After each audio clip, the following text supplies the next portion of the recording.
Magandang umaga po mga kabarangay. June 26 at 8:57 ng umaga. Wala pong bago mga kabarangay. Wala po tayong mai-update ngayon. Ang masasabi ko lamang po ay kontra clickbait o kontra po. Doon po sa mga nagpapakalat ng mga maling impormasyon patungkol po sa barangay at SK election na postpone daw. Pagsama po natin.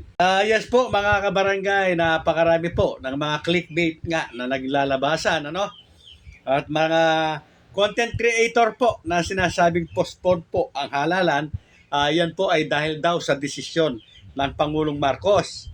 At meron naman po na nagsasabi na hintayin daw po natin yung July 27 o yung sona ng Pangulo at babanggitin daw po doon na postpone na po ang halalan.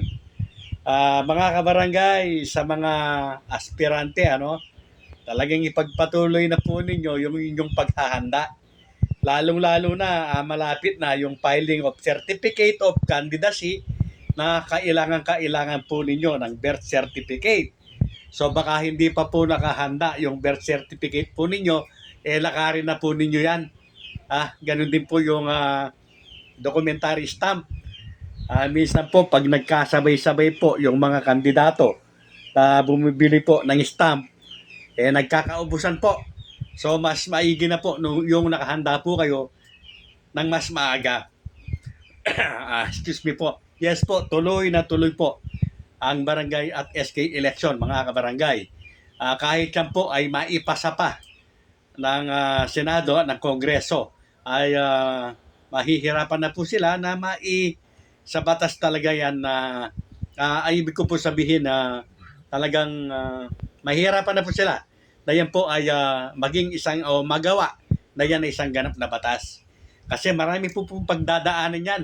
Niwala nga po siya hindi pa siya nakakaabot ng first reading mga kabarangay.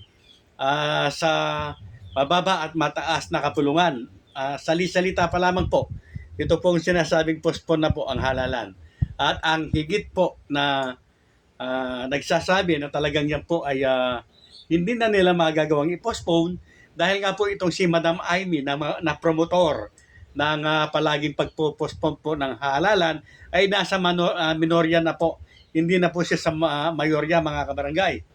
At yung nasa majority po, ito nga pong si Win Gatchalian na siyang Pangulo po ng Senado ngayon ay against o tutol po siya na maipagpalibang muli ang barangay at SK election. So pabor na pabor po ang bagong Senate President na matuloy na po ito. So yan po mga kabarangay yung mga tunay po na pangyayari o nangyayari para sa barangay at SK election.